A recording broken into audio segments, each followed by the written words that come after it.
just like, your light doesn't work in the bathroom. I was like, oh, I forgot. I stopped replacing light bulbs as soon as I became a single man again. I just like, I have a threshold. So I don't have the light in my bathroom shower doesn't work, but the laundry light, which is just outside it, is really cranking. So that's enough for me. Or it was enough for me until I decided to try to shave in a handlebar moustache after the sun went down.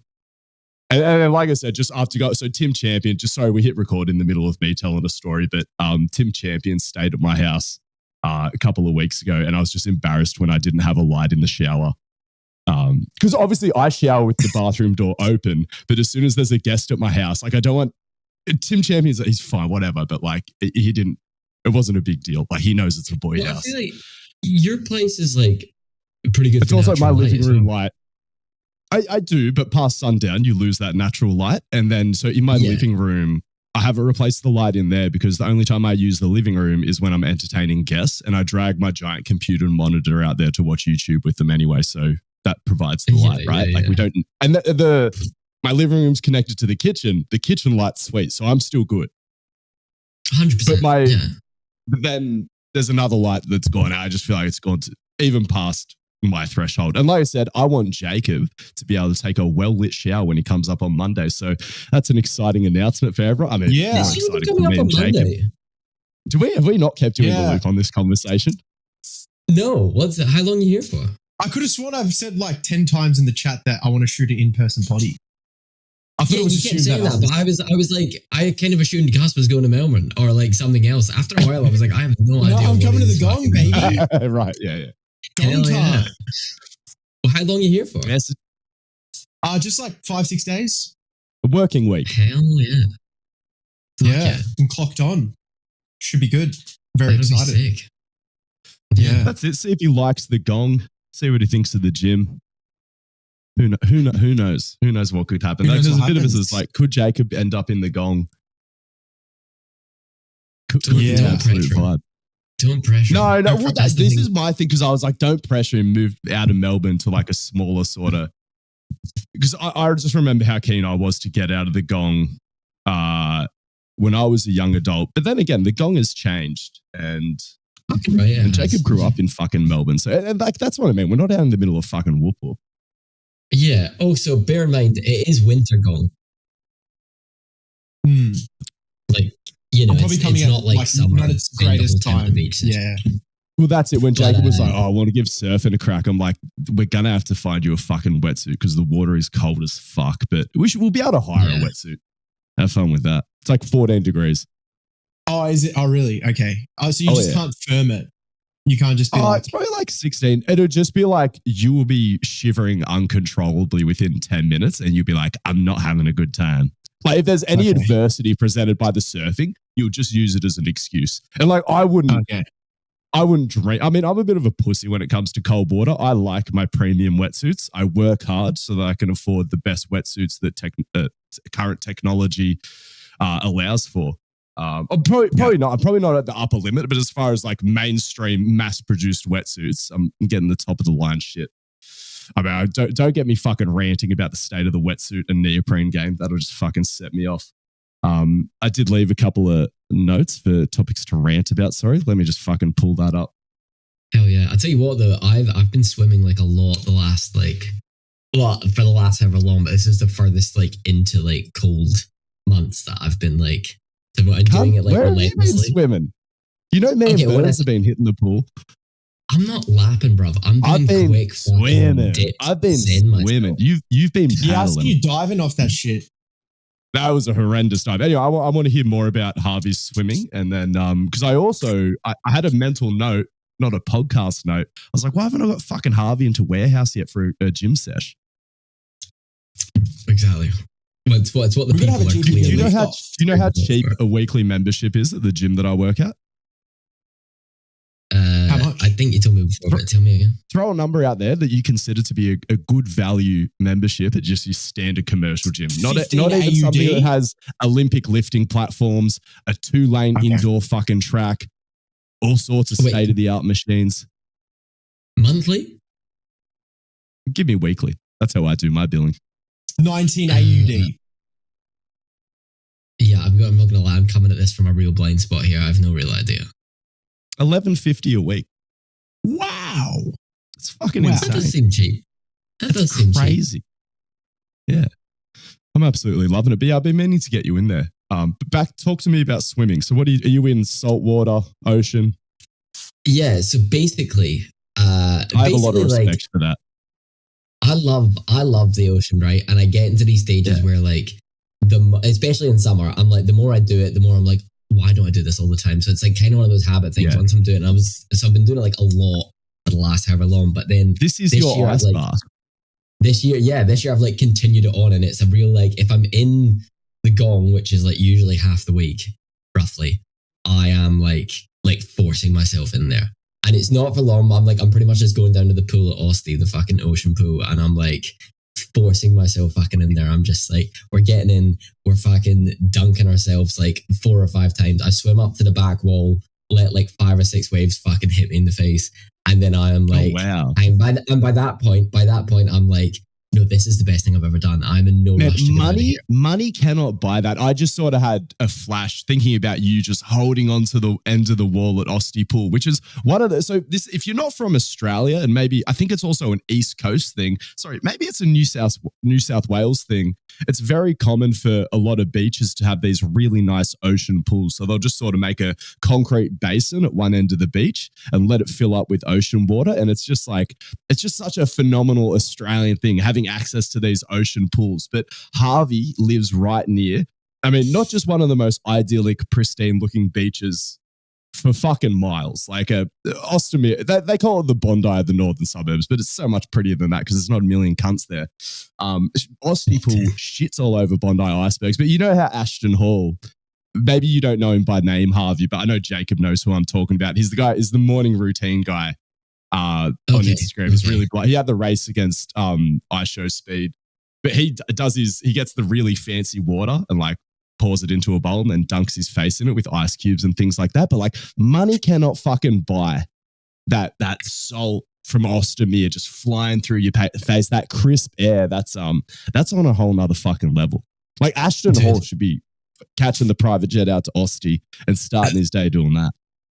100%. And that's the thing. If he's serious about increasing shareholder value, he'll get on it.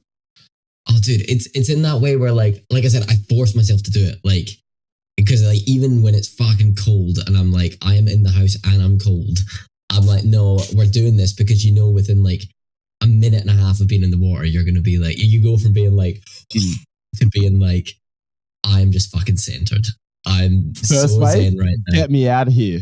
Second wave, I'm a changed man. Third wave, dude, are we going to make it? Yeah. And it doesn't matter. It doesn't matter what I'm doing for the rest of the day. I feel better doing it. And like, yeah, it's just fucking silly. It doesn't matter what shit pub I'm going to play covers in. The price of Bitcoin. Yeah, you get it. Anyway, I've been doing that real shit in the chlorine. I'm on the hunt for one of those illegal swimsuits with the extra buoyancy. I mean, like, let's face it, there's a lot of low-hanging fruit. Anyone who saw the state of my dive, I didn't even get my fucking hands overlapped. And my feet were like a feet apart from each other. My entry angle looked I looked like I was doing a fucking reverse pin drop. I was projecting a little bit, but I just know I have to fucking us it off the dive, actually get some projection. I got to stay shallow on my entry angle. Got to get me fucking arms together. Anyway, now that I've seen it was just all my dive practice. I don't like to film myself too much at the pool because there's other people around and just out of respect for that. I spoke to the pool manager and the lifeguard. I was like, what is the situation with filming here? Just sort of like not wanting to like weak people out. I don't know if I was being overly cautious about it or whatever, but anyway, I managed to film in a way that was like pretty discreet and not really getting other people in there. So it's the first time I saw my dive and I was fucking shocked because my swimming training partner, Burns, he was hinting at it. He was just like, oh, you should try to like squeeze your legs together, really try to squeeze your ears with your arms. I'm like, yeah, cunt. I did fucking 12 years of swimming. I know what I'm doing here. But as soon as I saw the footage, I was like, oh, I completely understand what he was getting at. If you want to learn more about the general physical preparation training philosophy, we put together an extremely practical course covering all the different aspects of physical preparation, as well as a unit on programming, so you know how to tie it all together and produce the same world-class fast results that we get with our athletes. We've got pre-recorded lectures, a community page where you can ask questions and interact with the other GPP coaches, as well as monthly calls where you can ask questions live or just catch up and hang out with us. Check out the link in the show notes for more info. Anyway, back to the show. But it's so, what have I had? Swam twice last week. I've done one swimming session this week, but the week's not over yet. Me and Burnsy hitting the pool tomorrow. We started out cranking 800 meters. That was in the indoor short course pool for our first session. But because we're absolute specimens, we start to sweat when we swim in an indoor pool. So we've had to take ourselves to the outdoor long course pool. Started racking up 1.2Ks in the second session. Burnsy cranked out 2Ks in the third session. I only hit about 1,800 meters because I did a couple more sprints. I did a couple of dive starts as well. I've been distracted. The reason I am in the pool, me and Burns, is just to do a bit of extra prep and conditioning for our surfing trip in New Zealand. It's just, if there's a hectic day of surf and there's usually some strong currents, I just want to, know that I've left not many stones unturned. Obviously, I'm not running a cycle. But then I've sort of been distracted because, so my old PB, I was always a shit swimmer. I just did a lot of swimming because mum and dad were like, well, you got to do some fucking sport, cunt. And I didn't want to play footy and I wasn't into lifting weights yet. But my PB from the peak of my swimming, I swam a 29-second 50-meter freestyle. First week back into fucking swimming after like 10, how many years off? 14 years off. I swam like a 30.5 in the short course. And then didn't have any electronic timing, but just sort of used the timer. There's that rotating minute clock on the side of the pool. I got Burns to time me on that. And he said I hit like a 30-31 first attempt at the long course. And then second attempt in the long course, managed to get a 29 high. It was like a 29.8. So I figured there's at least, I'm just going to sort out my start. Like do a lot of dive starts and then sort of go through like 10 to 15 strokes. I feel like there's a lot of fat there to be chopped off. And then I'll just let the mileage that I'm racking up sort out the back end of my race. But I'm starting to think like I could be in all-time PB territory before I even leave for New Zealand, but I think I'm going to stay in the pool. In my head currently, I want to stay in the pool at least once a week year round, see if I can slowly chop it down to a 27. It's definitely giving me motivation on my lap pull downs as well. I'm like, we need that. I need that fucking horsepower. I need to turn myself into James Magnussen. Again, not going to do gear like James Magnussen, but I do want to. I have his S&C coach on Instagram. So I'm going to message him and be like, hey, can you ask James how one would go about acquiring one of these illegal swimsuits? They're not illegal as in illegal to own, but as in they're not race legal. Hopefully people as well. That's illegal about. Yeah, so 100% buoyancy is the thing. I believe it was the Adidas swimsuit is the OG illegal suit. So if you have a decent memory and you like the Olympics and you like your swimming, you'll remember. I believe they featured in. Maybe they weren't prominent in any Olympics because from memory, they made a lot of effort to get them banned before the London Olympics. And maybe they weren't actually around for the Beijing Olympics. Maybe it was sort of in between those games where these suits popped up. They were definitely used in a bunch of world championships and at the very least international meets because there's a couple of world records still standing from this illegal swimsuit era. Which it's sort of interesting because to my knowledge, there hasn't been a track shoe that they've allowed and then banned or I'm trying to think of other stopwatch sports and things like that with similar equipment issues because we kind of just accept this making better shoes over time, making better swimsuits. So that wasn't the first swimsuit that was designed to make you faster, but for some reason they just decided it was a little bit too good. It is interesting. Hey, it's almost like there's just this rate of technological assistance that we're comfortable with. But then if you try to squeeze too much out in too short of a time, everyone's just like, oh, whoa, what are we doing here? We've got to keep the race natural or I don't know. Let's open it up. How do you guys feel about this, right? Like as we have access to better technologies, Jacob, have you been following the drama in powerlifting regarding knee sleeves? So certain brands started to make these knee sleeves that didn't seem like neoprene to me, that are sort of being banned and then unbanned in different powerlifting federations. But yeah, just broadly, do you have any thoughts on that? I just think it's very subjective. I think, especially at the cost of like a record, if a record's on the line, I think it gets political there, and like people start to get in the weeds of it all. Sport is inherently political. Yeah, 100%, and just subjective, really subjective. I think if you can quantify how much it adds on, or like through a study of some sort, or through someone's simulation. Like a previous, like a longitudinal study almost on someone's career, and if it just significantly adds. It's going to be out of date by the time you do a longitudinal study. You're going to have the fucking supersuit or supersuit. Not exactly longitudinal, but like just a very short one where it's like, okay, longer than an R&D project. Yeah. So I just think that, I think that's what we need to do. How about like with the one use shoe that's illegal in marathon running, the Adidas one, where you only get one use out of it? I didn't know much about that one. I just remember it was Breaking 2 or something. It was that like 40-minute Nike ad where it wasn't just the shoes. They were trying to get Kipchoge to run a sub 2-hour marathon. From memory, though, I can't actually remember whether he achieved it or failed it, but he had people breaking the wind. He had people pacing him. And then he also had an illegal shoe on. And the whole premise was like, we just want to see if it can be done, even when we're breaking the rules, because again, the world record's getting kind of close to it. There's still a little bit to go. But so it's not race legal, the one use Adidas shoe you're saying? That's what I think. I could be wrong. Don't quote me on that, but I just think it's super subjective. There's no clear-cut answer. That.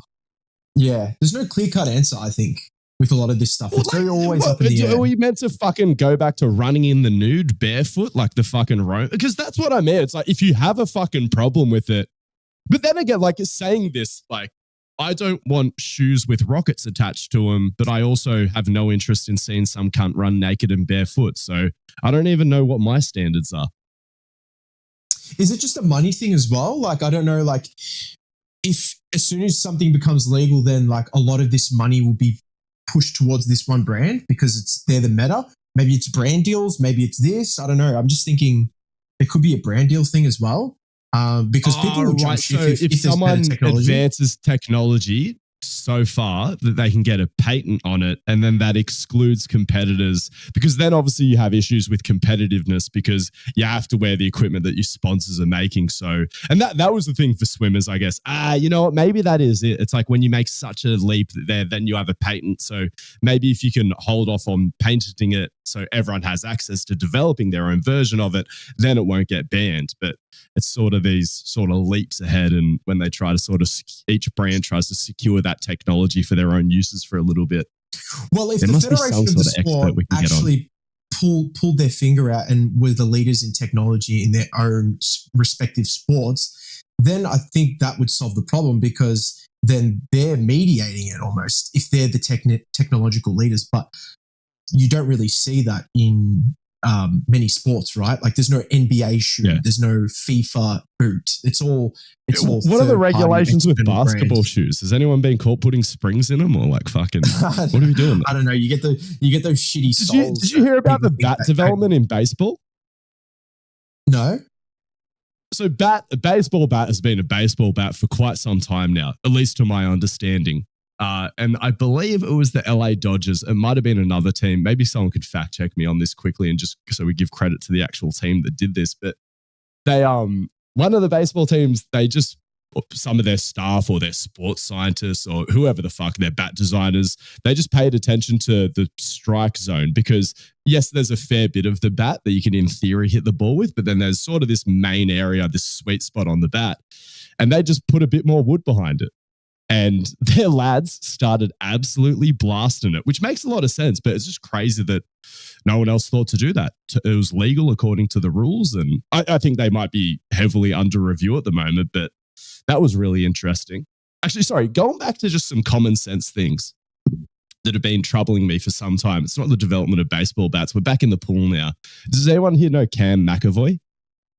He's Australia's 50-meter darling. He also follows me on Instagram, which I think that's fucking awesome. Quick flex. But he Yeah, he won a 50 meter world title in recent years. And people are like, oh, Cam McAvoy has this new whiz-bang swimming training protocol for shorter distances.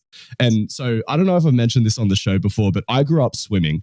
And I was thinking about this when I was swimming, just being a shit cunt at swimming, fucking choking up in the fucking shit cunt lane. It's doing squad swimming, getting dusted by 12-year-olds. But it was just like, whether you were a 50 meter specialist, 100 meter specialist, or a 200 meter swimmer or a 400 meter swimmer, you would just be in there racking up miles and miles and miles, just fucking treating it like endurance training. And I was like, that's weird. Even before I was a personal trainer, I was like, there's a specificity to things, right? If you practice something, you get good at it. In 2023 or 2024, Cam McAvoy's like, oh, so I'm a sprinter. And I was looking at he didn't say it in this dumb voice. He was like, I looked at other sports and I noticed that sprinters don't run miles. And so I stopped swimming miles and I started swimming shorter distances and I started swimming faster than ever. I'm like, fucking A, cunt. Like, and this is not a shot at Cam McAvoy. It's like, fucking thank you. Fucking, that was so validating. He isn't the only person to do this. We had a guy on the podcast. This might have even been before Cam McAvoy. Maybe Cam McAvoy listened to that episode. I mean, he probably knew about this cunt. There was a college swimmer. I think he's called Michael Swimmer on Instagram. I'm not sure if he's still in the game, but he was very controversial because he would only swim at race pace. So he was a 200 meter guy. He wasn't even a 50 meter guy, but he was like, I don't know. But he would swim 50s, 100s, 150s and stuff like that. But yeah, majority of his work sets were at race pace because he was like, well, I'm training to swim at a certain pace. Like, let me just fucking have some specificity in my training rather than just racking up miles. Do you understand how much money has gone into swimming and given to swimming coaches who are meant to be the brightest fucking minds? Not just Australia, like Brazil, the US, Russia, China. I don't know what they're doing in China. No one was doing that. No one was like, oh, this guy's only trying to swim 50 meters. Let me train him with some fucking specificity. Like, it fills me with quite a bit of anger. What the fuck are we doing? Sorry, it doesn't, because this is also how I've managed to carve out an influential career in fitness, because swimming is not really fitness. It's an Olympic sport. But like, just in the pursuit of heightening your physical condition, no matter where you look, there's so much fucking groupthink. Or just so much just like go along with it, don't question things, white belt mentality, you're here to learn. The GPP group program is the best deal in strength and conditioning. For less than $1 a day, you get access to my programming as well as access to me through a group chat where you can reach out, ask questions, or have a form check. You can even get a week for free before you commit to it. Check out the show notes for more info. Are you talking about that from the athlete's perspective or from the coaches? All of it. Because like even me back in the day, I was like, I'm pretty sure you should swim shorter distances if you're trying to get good at shorter distances. Didn't say anything because I'm like, I'm just some young shit cunt. Why would anyone listen to me? But again, in the fitness industry, I feel like I have more of a voice, and I'm an adult now, so I just say how I feel about things. But a lot of adults you are don't. Right, but I think there's like having a healthy level of skepticism. But I think if you're too skeptic, then you kind of make a shit athlete if you just don't trust any process, right? Yeah, no, 100%. You have to be able to be inspired and commit to a regime, and it's interesting. But obviously, if you can tell that if your head's screwed on and you can tell like, okay, this shit's not really the thing that could be pushing the needle right now, then you could obviously, I guess some athletes are like, I just go in water, I paddle, and I get out. I get told what to do. No, and as a coach, sometimes they're the ones you want, like 100%. Yeah, like, exactly. Don't ask the questions. Exactly. Can't just get the work done. Fill in your spreadsheet. Hit those PRs. Not questioning you. Yeah. In other Australian sporting news, do you guys follow Jai Opataya? I hope I'm pretty sure I'm saying that right. Jai Opataya. It's a Polynesian surname, so I'm sorry if I'm not pronouncing that correctly. I'll try to do better, but I'm pretty sure that's the pronunciation I've been hearing. He's an Australian boxer, I think he's Australian Samoan. He sort of,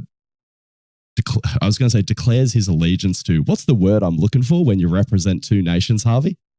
Fucking whatever. Anyway, he represents multiple nations, but he's an Australian citizen. He's the cruiserweight world champion. dual national. Thank you very much. So he's a dual national. I'm more focused on his Australian heritage because I'm like, yeah, one of us. But he's fucking doing the thing. He hasn't unified the titles yet, but he's defended the belt a bunch of times. He's laying cunts out left and right. Wow. 28-0. Wow. Yeah. He's gunning for unification, and then he might move up to heavyweight and try to secure an Usyk fight. He's got more and more promotional backing. I'm just excited. I will be honest. I didn't even know this cunt existed until David Nika fought him. So David Nika was a last-minute replacement for Jai's last fight when his opponent fell out in the week of the fight, and Nika is a really promising Kiwi boxer who I started to follow when he did some sparring for Israel Adesanya, I think in his prep to fight Paulo Costa or something, one of his fucking opponents. So I was following David Nika and I was like, oh, David Nika's getting a huge step up fight. And like Nika's a real pretty boy. Like he's very skilled boxer and he'll be a world title contender. I mean, he's fought for a world title already. He sort of just got pushed up. Like I said, this was getting rushed to the belt sort of thing as a last minute replacement, but he's sort of a pretty boy. And Jai just looks like a fucking mean cunt. He looks like a mean cunt. He talks like a mean cunt. Like, he's an upstanding citizen, like for sure. But yeah, he has that real mean vibe about him. And he put Nika to sleep in a way that actually scared me a little bit because, I followed Nika for a while. I'm worried about his welfare. But he just broke a cunt's jaw in his fight on the weekend, so retained his cruiserweight belt. I think he got another belt. This guy got given a belt. What do you call it when the organization just creates a champ by default? But yeah, it's just someone to watch. Like, and if you're an Australian, get behind him because, I mean, we should have been behind this cunt multiple fights ago. Obviously, there's a bunch of Australians that pay more attention to boxing, but man, and like, for a number of reasons. One, just because it's like one of us. But two, like I reckon this cunt, the sky's the limit. The sky, and I love his attitude. I fucking love his attitude. He's like, here to fucking fight. I love knocking cunts out. Let's get stuck. And you know what he has? Did he say? There's this thing in Australian fighters. There's this thing in Australian fighters of just this. They love it. They look like they love it. Volk, remember when Chad Mendes landed that first solid shot on Volk? Not the one that dropped him, but he just like cracked him with a good overhand. And Volk was just like, yeah, all of a sudden in the fight. And I was just like, yes, like fucking let's go, cunt. And even JDM, he just kind of loves this. Yeah, he just has a bit of that energy. Jai Opataya, he might embody that more than any other Australian combat sports athlete who's competing on the world stage right now. It's just more than Dan Hooker. I know that he's not Australian, but yeah. Like a mean, never trying to make you laugh type of Dan Hooker. Like, Dan Hooker, like, he's a heavy cunt, but he'll he'll joke around as he's beating the shit out of you. Jai is like no smiles. Like, you never get a smile out of the bloke. Oh no, he does. He's in his own sort of way. But yeah, just go watch some of his fights. Breaking jaws left and right, undefeated, knocking dudes out, really aggressive fighter. He's got the chin, got the power to back it up. I'm just really high on him right now. Go watch some of his highlights right now. Get your G'd up to go warm up on the bag like my old man. That's sort of the next point of conversation. I've been cranking some sessions at warehouse, training my surfing. But I need to stop calling my surfing partner. It feels like we're in a relationship. But Callum, my mate who I go on surf trips with. So obviously he's in the pool. He's on the shred. He's eating better. Got him into the gym as well. Knocked out some full body sessions. But I mean, he knows how to train. So I just sort of unlock the door for him and give him a bit of direction. But Dad, it's been really, really exciting because my dad's at the age, I'm pretty sure he's 71 now. He's not just 70.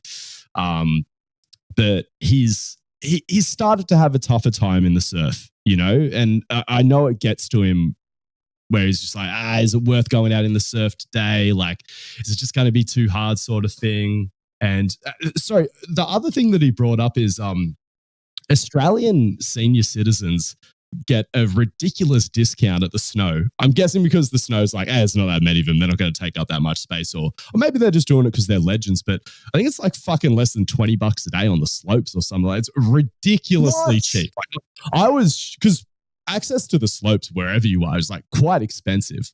But when my dad told me the price for seniors passes. I was absolutely shocked, but he wants to get into some of that. But he was just sort of saying, he's like, that squatted position that skiers get into when they're trying to fly down the hill. He's like, I just don't know if my knees are strong enough to deal with a lot of that. And instantly I thought to myself, let me get you on the leg extension, like just fucking absolutely torch those quads. Sorry, not even torching them in first session, but just making sure some load goes through the knee. Because my dad trains in the garage, but it's with free weights and like, I know he's doing lunges and squats, but you just know that there's a lot of like more hip bend than knee bend when he's doing those things. This is the gold of the leg extension when it comes to rehabilitation. It's a targeted sniper.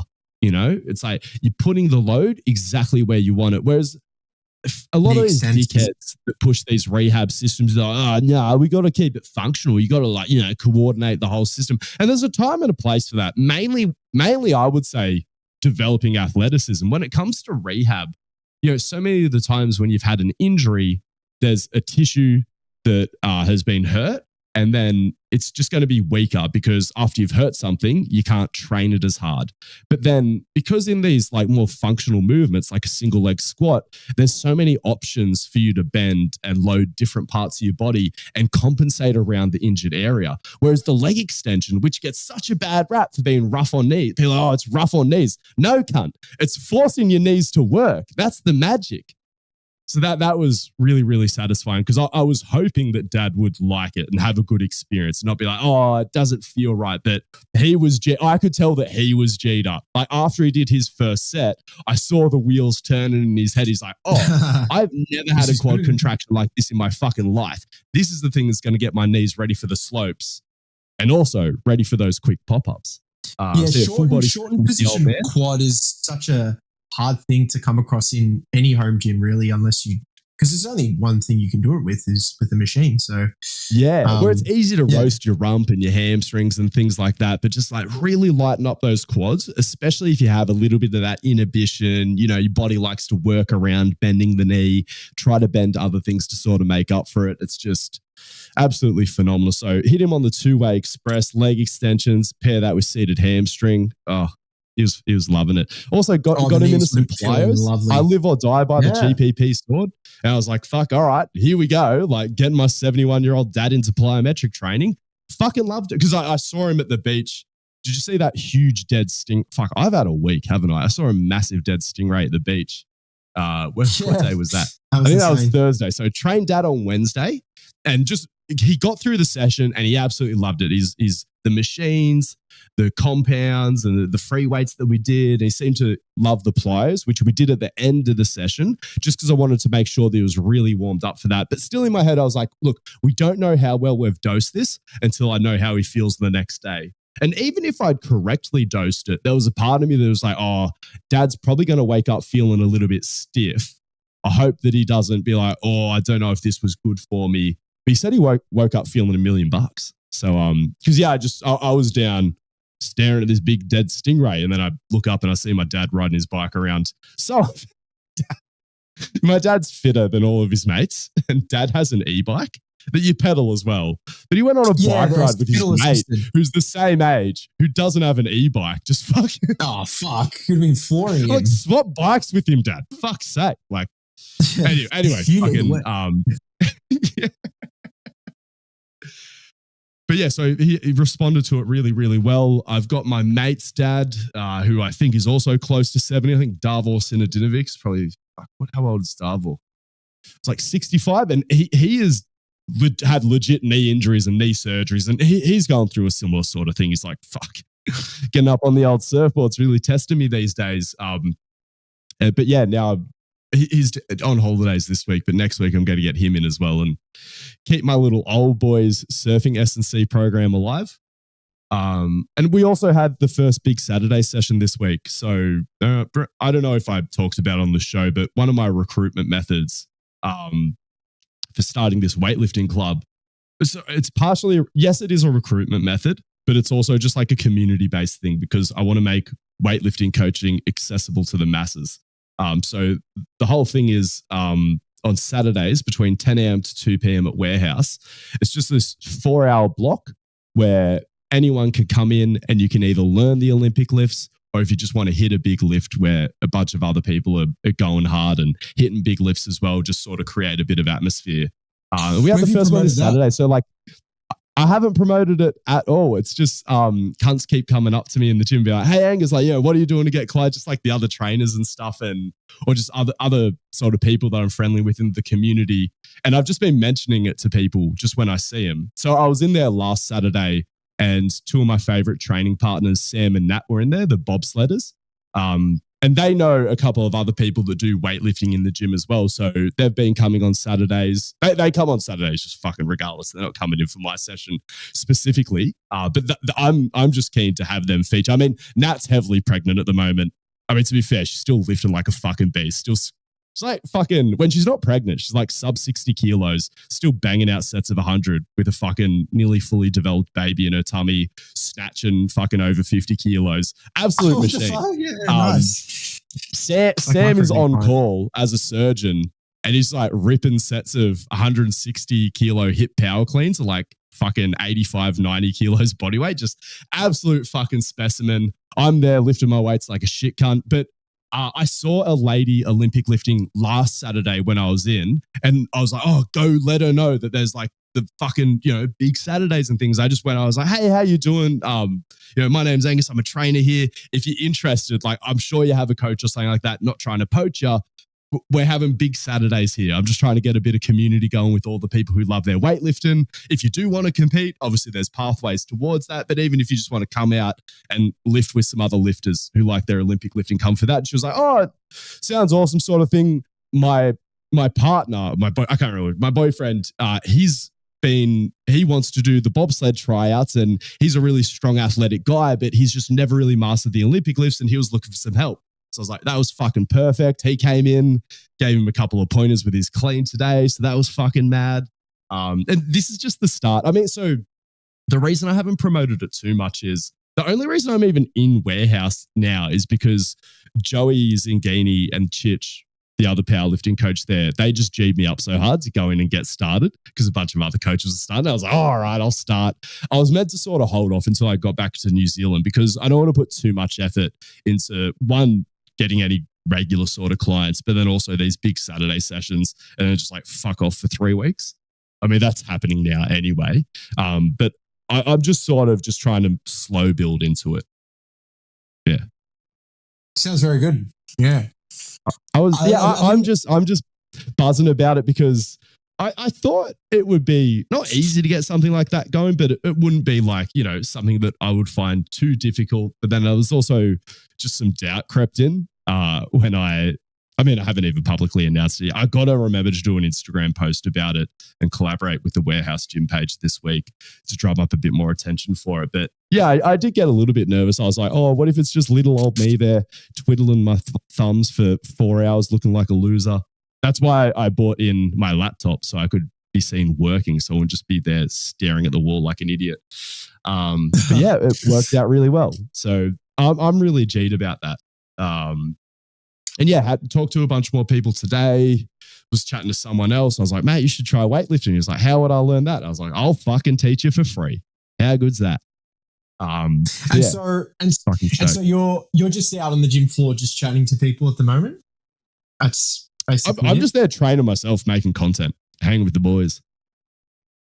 Nice. Yeah. But there'll come a point where I actively try to recruit people a little bit more.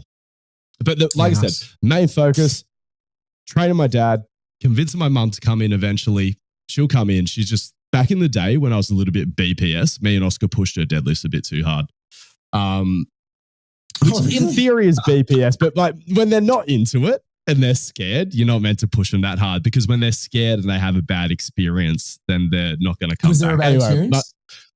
Yeah, fucking mum's fucking a postmenopausal fucking in her 60s. Oh, she was in her 50s at the time. No, we just flared her up a little bit. Yeah.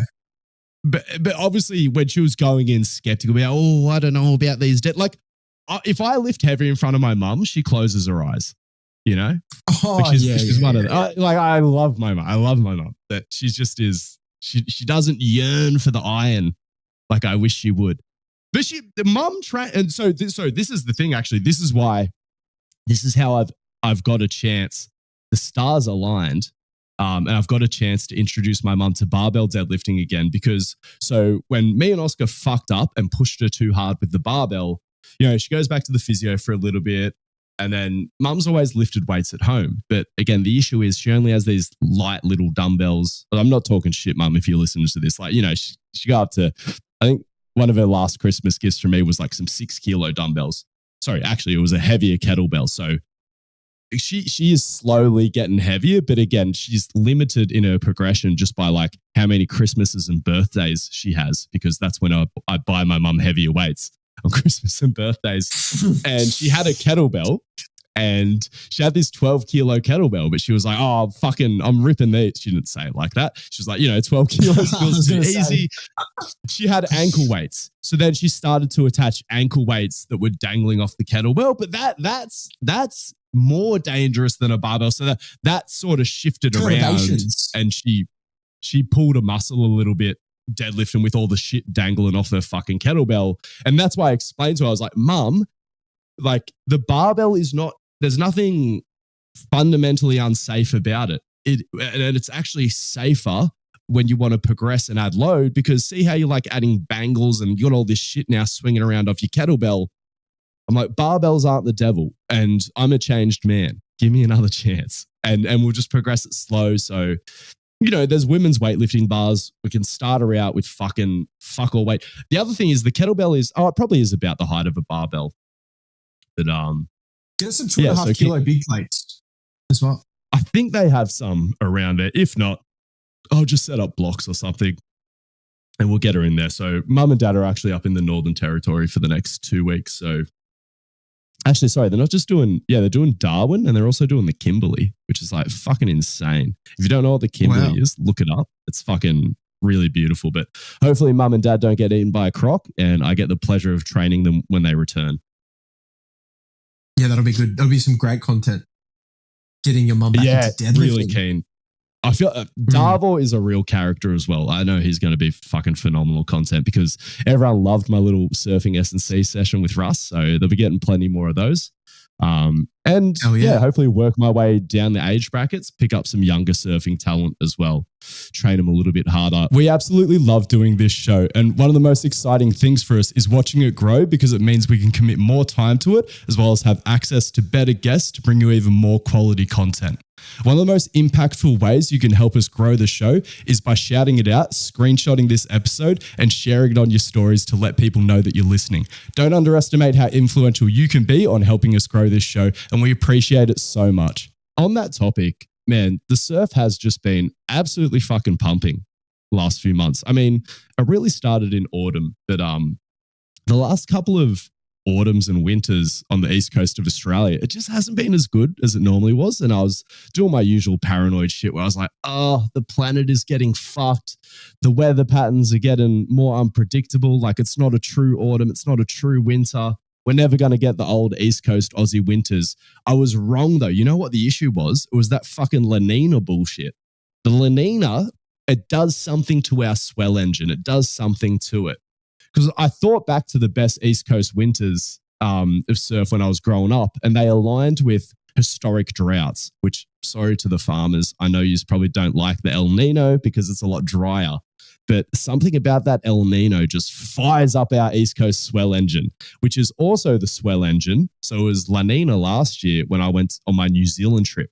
And so East Coast of Australia, West Coast of New Zealand feed off the same swell engine, these big East Coast lows that sort of track up through the Antarctic and up through the Tasman Sea, all the way up the East Coast and into the Pacific Islands. And so I am fucking salivating. I mean, I've been salivating for this New Zealand trip since I fucking booked it, but it just sort of occurred to me. It's like, we could seriously be on for some premium conditions here.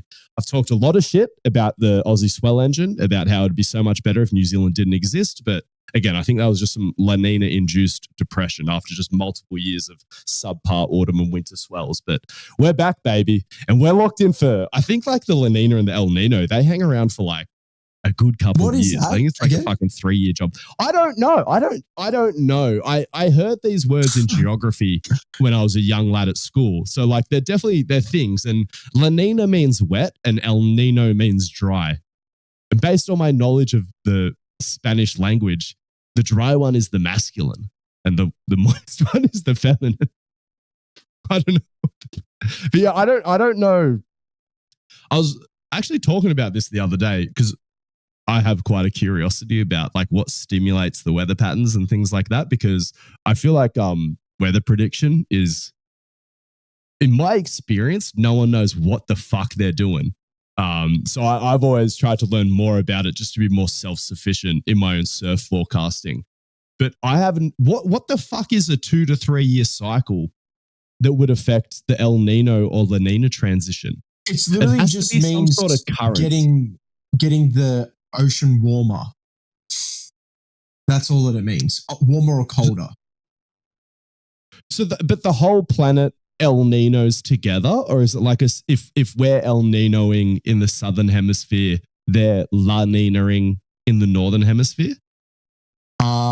Not too sure, but it says El Nino leads to warmer than average ocean temperatures in the Pacific, which shifts storm patterns and changes wave conditions. There's more frequent and larger winter swells, and there's increased storm activity equals stronger and more consistent waves. What? Just fucking cranking my hog to that. Those music players. Southern Hemisphere confirms what I thought. Southern Hemisphere surf sports can also see bigger waves during their off season. Oh, it's less consistent in Indonesia, Hawaii, and parts of the South Pacific.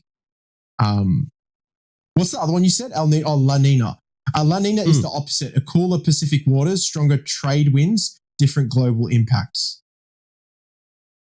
Yeah, La Nina sounds shit.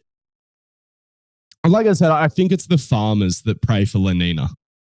Because obviously they don't want to have fucking dry conditions and a fucking drought. But God, lads, buckle up, farmers, because I'm enjoying those waves. But I'll be down when the... La Nina's better for Sydney, apparently, in New South Wales. It more consistent swell, especially on the east coast of Australia. Cyclo season can be better for surfers. Trade winds are stronger, equals clean conditions on west-facing breaks. Indonesia benefits from these as well. But yeah. Now I'm just confused. I'm telling you, La Nina was not good for the East Coast. But case in point, we had La Nina last year. And so last year, from fucking March until September, the Bukit Peninsula was minimum 3 foot every fucking day. They had no days where there were no waves, which is fucking insane. But then again, it's not just your El Ninos and your La Ninas. I've talked about this before. The swell engine for Indonesia, more specific, well, no, pretty much all of Indonesia, but in particular the Bukit Peninsula and a lot of Bali where people like to surf around, like Canggu, Kuta and all those areas.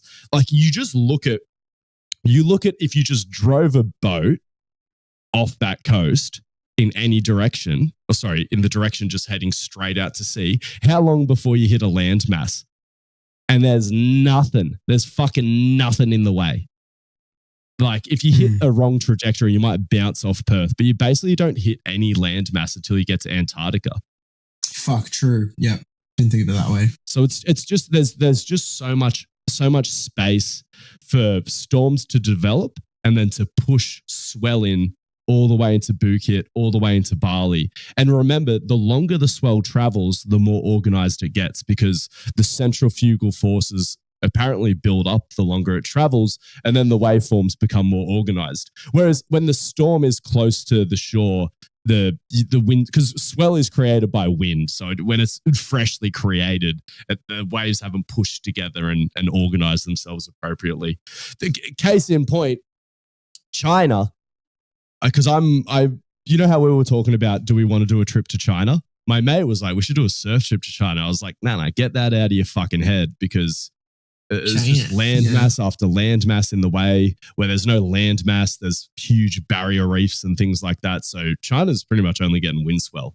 Having said that, now that it's an Olympic sport, China has a surfing budget. Maybe we'll get some crazy wave pools. I back him to do that. But how about Japan, like Okinawa? There's waves in Japan. No, in Okinawa. I'd love to go to Okinawa. I don't know where that is specifically. Is that one of the sort of tropical islands? It's southern Japan. Yeah. I believe it's actually in the, I think there's surf all the way through Japan. I have a feeling the better surf is actually up in the north, closer. Is that where the snow is as well? I'm assuming. Yeah, up that's in where the north? snow is. Yeah. Yeah. Because Dylan Graves on his YouTube channel recently did like a 48-hour mission in Japan where they surfed the east and west coast and then hit the slopes. Sorry, it was a 72-hour mission. 1 day of surfing on each coast where they scored and then they hit the slopes. I was like, that's a mad trip. Like doing the surf snow combo, it's a bit of a dream. But then it's also like, I mean, taking multiple surfboards to Japan's one thing, or taking your ski equipment or snowboard equipment to Japan's one thing. But then when you're taking both, it's a lot of lugging shit around. It's a lot of transport. It's a lot of baggage. Because me and Burns were even thinking about it when it comes to our New Zealand trip, because New Zealand has amazing snow as well as amazing surf. We're like, fuck, do we just do the extreme sport smorgasbord? But then again, like it is just that. He's taken 4 surfboards. I'm taking 3 surfboards. Plus all the other shit. We're going to be crammed into a Pajero. I don't know. The surfing's enough for me anyway. Apparently the best surf in Japan is an hour out from Tokyo. It gets typhoon swells in the summer and fall. Ooh. Yeah, but typhoons are sort of hard to predict. You know what I mean? Like they're not cranking all summer. Yeah. We'd have to do a strike mission for that. I'm never doing a strike mission to Japan either. Who knows? At some point. I'm definitely going to go there to ski. I don't know if I'll ever bother surfing Japan, but it's a long life, and we'll see what happens. We should give it a go. Can we talk about some music and some food things just to sort of wrap this up? Sure. Music and food. Okay. Wow. What do you have in your mind food-wise? I want to talk about jalapenos. I want to talk about fresh jalapenos. So the classic when I'm adding some heat to my food, or you're all right, Harvey?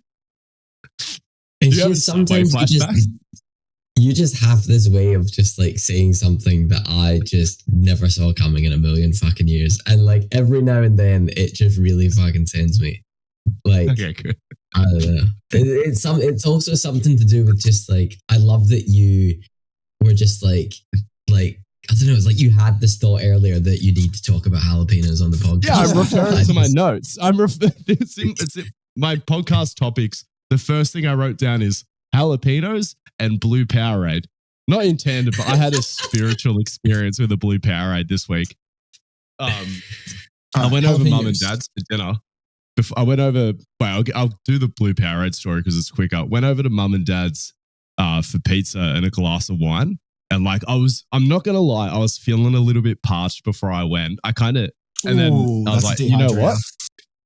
Yeah, I put this Maximus bottle, I filled it with water, stuck it in my fridge because I got the tub of blue Powerade powder, and it was just a liter of ice cold blue Powerade was just waiting for it because it got the salty pizza and like the red wine did nothing. I mean, it's a bit of a diuretic. If anything, just dehydrated me more.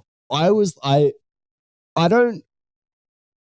don't know if I'm going to get a moment of ecstasy like that until I maybe do some ecstasy at a festival or something. Like it was like a spiritual experience. I almost certainly closed my eyes for the whole moment. It was fucking, just wanted to remind everyone, keep a tub of fucking Powerade or Gatorade powder in your pantry. It's just fucking, because everyone gets thirsty. Cold water's one thing, but ice cold blue Powerade, it's like, oh God. Yeah, nothing like a long run, getting straight to the servo and just chugging down a fucking Gatorade. Oh, yeah. Just so fucking quick. It goes down the quickest liquid enters my body pores on that. Yeah. So, yeah, crazy. They're never going to do it, but I yearn for a Powerade Element collab. Please. Why? Oh, the flavors? Just some salt. I just want salty Powerade. I mean, I could just sorry, I'm being a fucking idiot. I'm just going to start salty my Powerade. Sodium. Are you not just describing Barocca? Barocca? Salty Powerade? Is that the same thing? No, you're tripping. Go take a Barocca. I think you've forgotten what that's like. Yuck, Barocca. I used to I used to fiend for a Barocca when I was legitimately hungover, but I just don't get on the piss that much these days. Back in the band days, though, if I wanted to drink salty Fanta, I would put salt in Fanta, but I don't, so I don't drink Barocca. See, you haven't had the element experiences that me and Jacob have had. As you increase your amount of exercise, you're going to start craving saltier things, Harvey. And I'll be here waiting with open arms and a pound of salt. Back to jalapenos. So I normally put bird's eye chilies in my chimichurri. It's just a classic chili. It packs a decent amount of heat. This is the thing, like, it has a sort of capsicum flavor, right? Bird's eye chili to me is a light capsicum flavor and a good punch of heat. I'm using it for the punch of heat. I don't like capsicum. I eat capsicum when I'm out in public, so I don't seem like a picky eater because picky eaters give me the ick. But when I'm in the privacy of my own home, I never put capsicum in anything. But again, I tolerate a bit of capsicum-y flavor because I'm looking for the heat of the bird's eye chili. I'm not going to fucking just pull all the seeds out of it. Anyway. And I like the color, the red contrast to the green. It's just, eating is a visual experience as well. It's a full sensory experience. But then my local fucking supermarket, I've got a rant about fucking supermarkets coming up after this as well. Get ready for that one. They only had jalapenos or these like really gutless fucking, the heat rating was like 1 out of 5 for these fucking big like cayenne pepper things, or I don't know what they were fucking called. So I took a punt on the jalapenos mainly because like, and this is exactly what it nailed, because I was like, I don't know how a green chili is going to go in my chimichurri. There's already a lot of green. Is the flavor of the jalapeno going to be appropriate? But what I was hoping for is that it would just give it spicy marg vibes. And this is the power of food, right? And like it's like it can take you back to a place and a time. That spicy marg that I had wherever the fuck we went for dinner after Push Pull Run. Oh, the spread eagle. That was fucking phenomenal spicy marg. It like had a good hit of jalapeno in it. It wasn't just fucking them just, I don't know, getting any random chilies, like good fresh cut jalapeno. I love it. I love that flavor. Not like the pickled jalapenos that you get at Subway, but like fresh jalapenos. So tasty. Oh, I love the pickled. I love the pickled jalapenos. Fresh, a little bit of heat, but yeah, just this overwhelming freshness, and that's just the vibe I was getting every single dip of my steak into the chimichurri. It was phenomenal. I think that might be my A1 chimichurri recipe. Bird's eye has been demoted. Yeah. And because why I like this, now I have a bit of a chimichurri thing that's my own. I was sort of just, reading recipes off the internet and sort of freestyle and playing with the ratios and things like that. But now I actually have like, there's an Angus style chimichurri, I'm keen to see where else it can go. All kinds. Fuck. This is another conversation I had with my friend this week. I was like, I don't own a house. Like, why am I eating so much steak? Oh, yeah, because I love it. Like,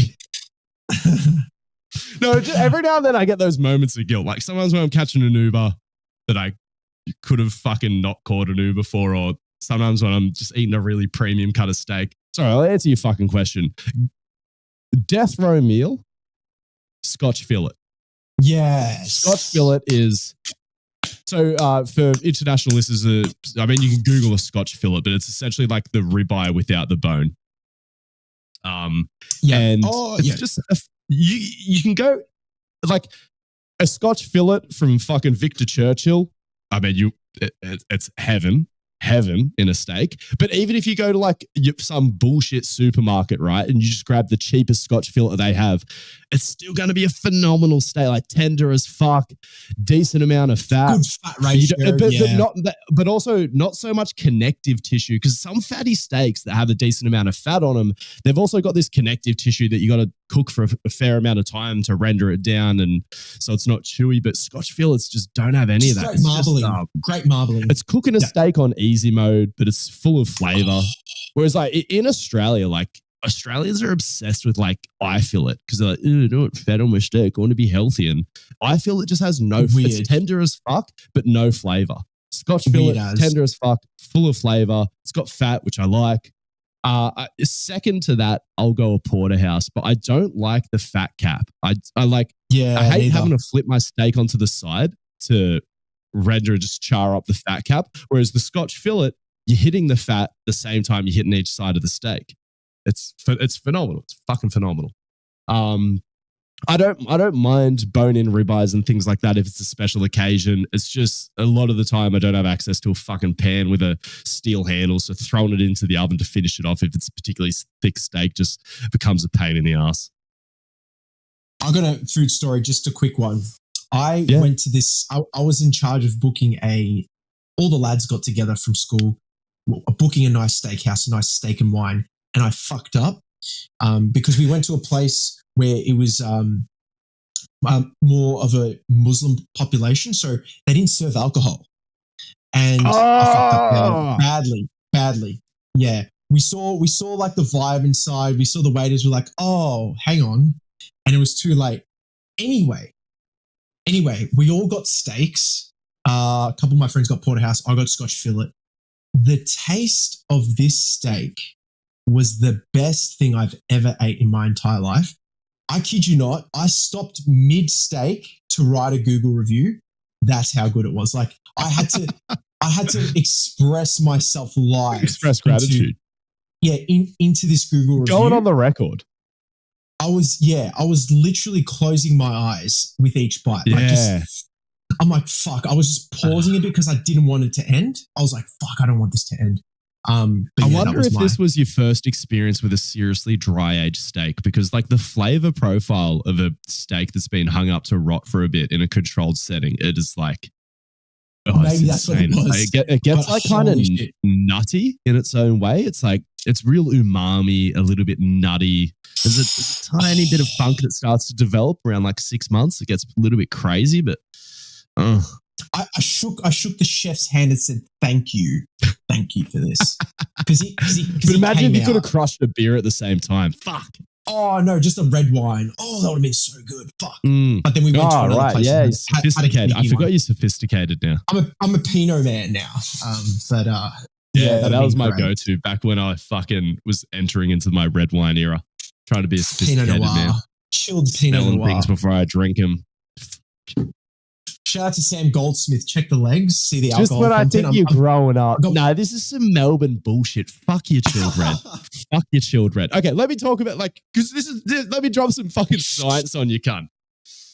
I'm no sommelier, but this isn't even a fucking wine thing. So when I hear I'm chucking the red in the fridge, what I hear is I need to mute some flavors because I bought you a cheap red. Because it's the heat, right? It's the heat. And that starts to warm it up. You stick your nose in there. The aromas come through. Whereas you're like, yeah, I'll let you fuck me, but I have to close my eyes. Like that's what you're doing with the wine. Whereas like warm red wine, sorry, not warm red wine, but just room temperature red wine, that's sex with the lights on. You're smelling everything. You're getting the full sensory experience. Sorry, is this the science that you said you were bringing in here? Yeah, heat makes things smell more. That's the science. Sorry, I fucking... Oh, okay, right. Sorry. That's not controversial, is it? It's like picking a palm whiskey glass to heat up the aromas. I just thought you were claiming your analogy of fucking something with the lights off is science versus not. It's more of a sensory experience. Harvey, go do a shit and then throw it in the microwave and let me know if it starts smelling better or worse. How about that? I will if you like. I don't know. I've never heated up a shit before. Like with the plastic bag in the toilet. That's another thing. Do you remember when T-Dog did the? Oh, you went in the band then because you replaced T-Dog. One time T-Dog did a reverse kanger and we're like, why does that smell horrendous? I mean, obviously when someone takes a shit, it's going to smell pretty horrendus, but because obviously it sits outside of the water. It's where you sit facing the cistern. Oh, did you not do reverse kangers? What are the youth doing these days? No. Why would you need to do that? Anyway? So the reason you do it is because it leaves ridiculous skid marks. Oh, just the entry? Yeah. Oh, fuck. It doesn't even hit the water. It just lands on the side. So it's a classic thing. If you ever just gone on a boys trip where you get like a 4-bathroom place and like you fucking spend all the time reverse kangering everyone else's toilet but your own? This is not all we do on the boys trips, but it's like an element of the boys trips. Sorry, not these. I haven't done a reverse kanger as a 30-year-old, just to be clear. When did you stop? Kanger. When did I stop? When was the last time I hit a reverse Kanger? Fuck. I was probably under 25, I would say. Not that there was any intervention or like anything like that. I was just like, if the opportunity arises where like, I don't know, I'm at someone's house who I hate or something, which I don't know how that would come up, but yeah. Oh yeah. I remember doing similar shit like that. Actually, what did I do? Oh no, I did something way worse. Just pissed on the toilet seat of someone we hated. Yeah. Anyway. Fucking animal. Yeah. No, he was a cunt. He was a cunt. All right, I hope so. Yeah. I hope it wasn't at his parents' house. No, this was at a schoolies. I was like, you only punishing his mother. In schoolies. No, okay, this was schoolies. Yeah, all the boys were like, just aim everywhere but the bowl. Anyway. I've seen that as a trend on social media on some horror pages. Have you seen the guy that pisses into the hand dryer and the piss just goes everywhere? So stupid. Wait, into his own hand? No, into the hand dryer of the bathroom, and it just sprays I have. Yes. Yeah. Or do you know how I've always had that sort of morbid curiosity about could you activate it by doing that? And I was glad to see that someone's run the experiment. Yeah. Or he pisses in between the toilet roll, like he tries to aim it. It's so stupid. Jeez. Imagine cleaning that shit up.